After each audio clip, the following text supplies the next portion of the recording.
On aura l'occasion de refaire le combat samouraï contre guerrier aborigène. Le sauveur Poatan est de retour. Il revient, pas pour nous jouer des mauvais tours, mais pour sauver la carte de l'UFC 303, où Chandler et Connor ne se fera pas. Et c'est marrant parce que c'est la deuxième fois qu'il sauve une carte, mais c'est la deuxième fois qu'il sauve une carte avec la même personne. Parce qu'il faut savoir que déjà la première fois, il avait sauvé la carte de l'UFC 295 où John Jones devait combattre, il s'était malheureusement blessé l'épaule. Il avait combattu contre Jiri sur cet événement. Et aujourd'hui, enfin plutôt cette semaine, il sauve la carte de l'UFC 303 où Connor devait être le main event contre Michael Chandler. Et il va encore une fois affronter Jiri Prochaska pour la revanche. Alors ce fight.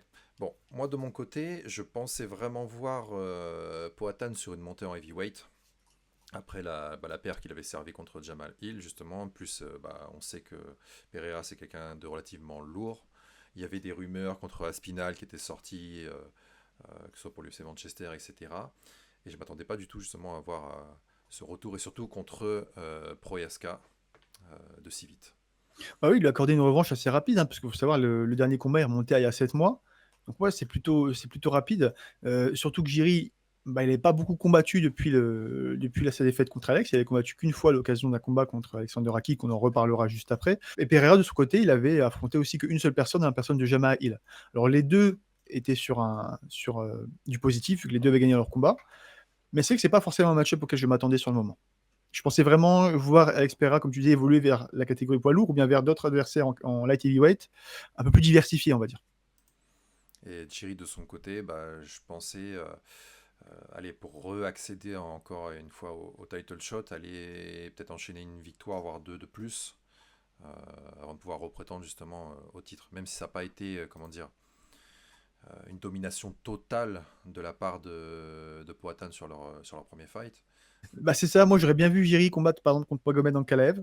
C'est un combat que j'aurais bien aimé voir, ou bien encore contre Jan Blachowicz, qui est dans le haut de la catégorie depuis quelques temps, pour ensuite tu vois, reconfirmer son statut de réel contender pour la ceinture et potentiellement faire sa revanche contre Alex. Mais voilà, pour notre plus grand bonheur, je pense, on aura l'occasion de revoir le combat samouraï contre comment on dit, aborigène indien, je sais même pas ce que c'est. Je sais plus c'est quoi, c'est un Maya, un Aztèque, je sais pas. On aura l'occasion de refaire le combat samouraï contre guerrier aborigène. C'est ça. Alors, pour revenir vite fait dessus, c'est intéressant que tu sortes justement le nom d'Ankalaev. euh, Parce que pour moi, vu les. Enfin, on va pas dire les performances, parce que ces combats, c'est pas forcément quelque chose de ultra excitant, avec des. Tu trouves ça. Tu parles de Magomed Ankalaev là? Ouais, d'Ankalaev, ouais. Ah, je te rejoins pas. Tu m'en rejoins pas? Pas du tout. Je te rejoins pas du tout. Je trouve que Explique-moi ton point de vue. ces combats ils sont plutôt intéressants, hein. Oui, c'est pas toujours du chaos, c'est pas toujours du spectacle, mais bon, il KO quand même pas mal de monde, hein. Sur ces 19 combats, il y a 10 KO. 11 finish. Ouais, je sais C'est un pas, petit il y peu a, il y a un truc exigeant, hein. qui. Sur son dernier combat, il a gagné par KO. Sur son avant-dernier, bon, il avait gagné sur un coup de pied, un coup illégal, mais bon, c'était considéré comme un TKO, on va dire. Contre Blachowicz, d'accord, c'est une décision partagée, mais contre Anthony Smith, pareil, il avait mis TKO au deuxième round. Non, je trouve qu'il fait plutôt un bon travail. Je trouve qu'il fait plutôt un bon travail. Il fait des bons combats assez violents. Maintenant, oui, il manque de personnalité. Maintenant, c'est ça le problème. C'est oui, ça fait un Dagestanais de plus qui parle pas forcément l'anglais, qui a pas forcément de personnalité super intéressante, qui a pas forcément de charisme derrière. Et oui, ça attire pas les foules, surtout les foules américaines. Mais stylistiquement parlant, je le trouve plutôt intéressant. Il est agréable à regarder, il boxe bien, il KO. Franchement, t'es sévère. T'es Parce sévère. qu'il est sur une série de 10 victoires d'affilée.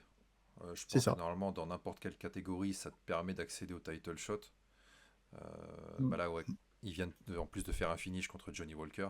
Ça va lui Et faire c'est quand même chaud, parce que justement, sa seule défaite, elle remonte déjà il y a pas mal de temps, hein, c'était il y a 6 ans. Et surtout, elle s'était faite, je m'en souviens, il gagnait son combat, et vraiment à la fin, pour te dire, le moment où il a perdu à 4 minutes 59 du troisième round, donc une seconde avant la fin du combat.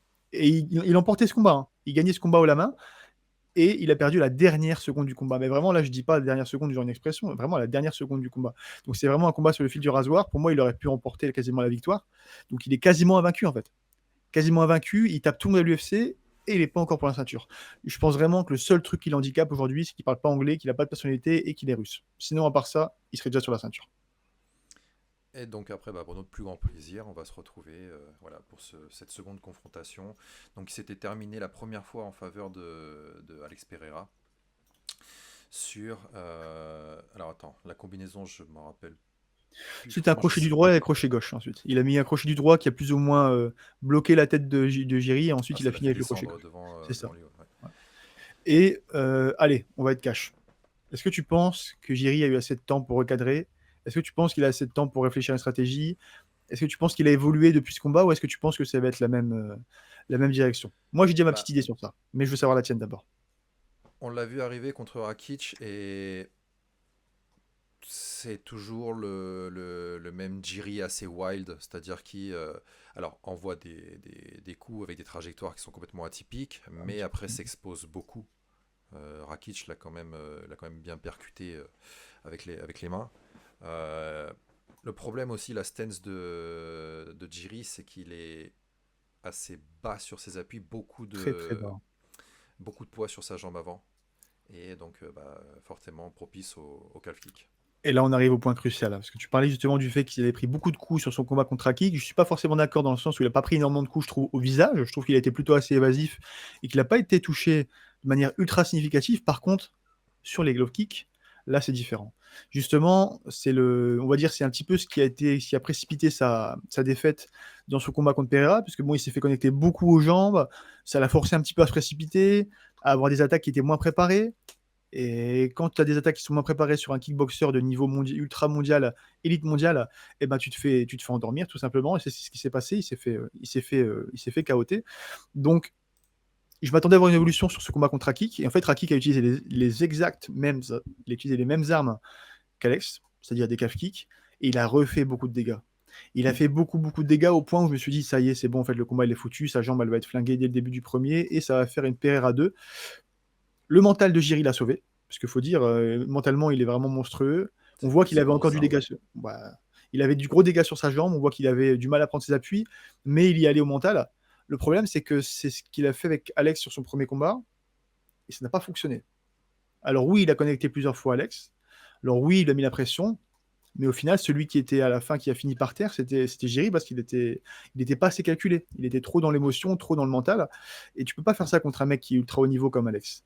Donc j'étais un petit peu déçu de la progression de Jiri dans le sens où bah, je m'attendais à le voir contrer les calf kicks, je m'attendais à le voir avec une solution, et je l'ai pas vu.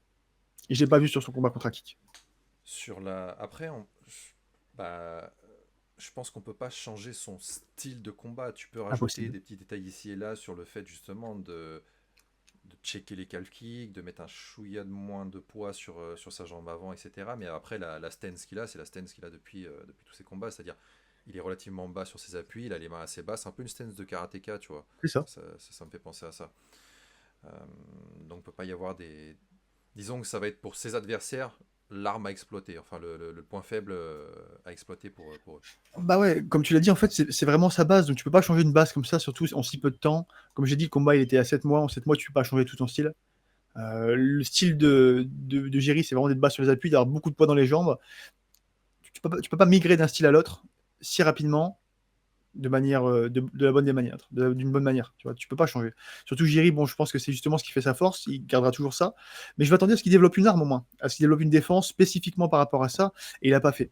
Donc plutôt inquiétant. Ce serait bien qu'il aille faire un stage chez un gros kicker ou un mec, tu vois, qui sait bien mettre les calf kicks ou qui tournerait fréquemment avec des mecs qui savent bien mettre les calf kicks pour vraiment trouver un mécanisme de défense par rapport à ça, parce que là, actuellement, tu as raison, c'est sa kryptonite à 100%. C'est son énorme kryptonite. On lui sort un calf kick, il est mort. J'étais en train de penser, juste pour faire un petit retour en arrière, ou d'un combat à l'autre, voilà, tout d'un coup, tu as le combattant qui a complètement changé de style, et j'étais en train de penser à BJ Penn contre Frankie Edgar. BJ Penn, il est arrivé avec une stance complètement différente sur ce combat, très droit, très haut. Bon, ça l'avait complètement desservi contre la lutte de Frankie Edgar. Mais voilà, c'était juste la petite parenthèse sur le changement total, parce que bon, quand tu as un style de combat, une façon de faire, etc., je dirais que ça va prendre plusieurs années pour te faire faire un Bien style sûr, complètement différent, pour t'inculquer bien sûr. une posture totalement différente, parce que tu auras toujours les automatismes qui vont ressortir au fur et à mesure. C'est ça, puis en fait, tu peux prendre, il y a plein de combattants qui ont fait ça, hein, qu'on a vu Connor, qui au début avait son style karatéka, Il a migré sur un style un petit peu boxeur, directement il était moins efficace. Il y a plein de combattants comme ça justement qui vont essayer d'adapter, mais quand tu adaptes trop, bah, tu sors de ton naturel et puis bah, il n'y a plus ce côté authentique, je dirais, ce côté vraiment où tu maîtrises qui est là, et voilà, ça fait pas les résultats escomptés.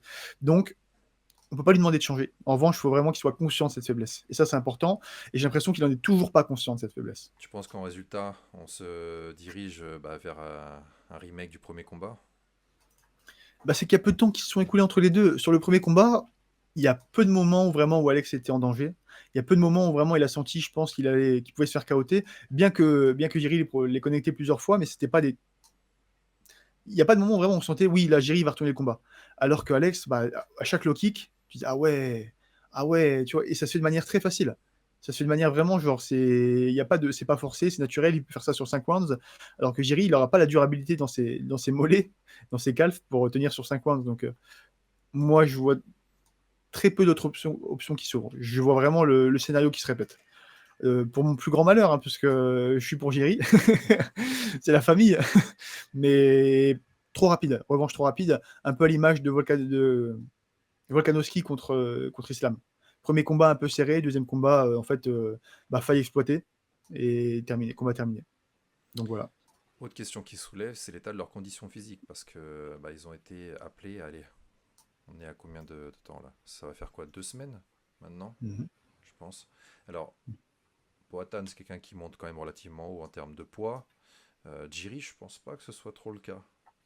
Je sais pas si c'est par contre le genre de type, je sais pas si toi tu sais un peu plus ou pas, ou voilà, hors combat quand il est off camp, si je sais pas, il part complètement en cacahuète, il fait des prises de poids monstrueuses, ou alors il s'arrête de J'ai pas travailler. l'impression. En tout cas, pour le suivre sur les réseaux, je vois qu'il est toujours plus ou moins en forme. C'est que Alex, tu le vois un petit peu gonflé.